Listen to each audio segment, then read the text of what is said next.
Nurhanisyah, potret kemiskinan di Aceh Utara, tinggal di rumah reyot bersama keluarga. Di sudut desa Blang dalam Genteng, Kecamatan Nisam, Kabupaten Aceh Utara, Provinsi Aceh, terdapat sebuah rumah yang nyaris roboh. Atapnya berlubang, dindingnya rapuh, dan ruangannya sempit. Rumah itu milik Nurhanisyah, seorang warga duafa yang hidup dalam keterbatasan bersama keluarganya. Bertahun-tahun, Nurhanisyah menjalani hidup dalam kondisi serba sulit. Untuk menafkahi keluarganya, ia bekerja serabutan, menerima pekerjaan apa saja yang bisa menghasilkan uang demi sesuap nasi. Namun, penghasilan yang tak menentu membuatnya kesulitan memperbaiki rumah yang nyaris tak layak disebut tempat tinggal.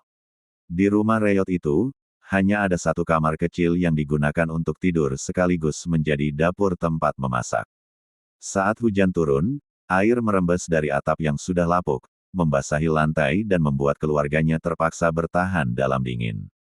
Kami tak punya pilihan lain selain bertahan di sini.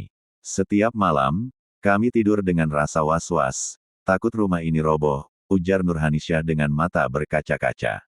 Kemiskinan seakan menjadi belenggu yang sulit dilepaskan. Tanpa bantuan, Nurhanisyah dan keluarganya akan terus hidup dalam kondisi memprihatinkan.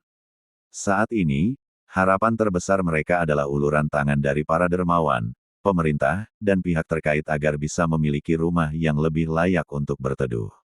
Kisah Nurhanisyah adalah potret nyata masih banyaknya warga miskin yang membutuhkan perhatian. Semoga ada hati yang tergerak untuk membantu dan meringankan beban mereka.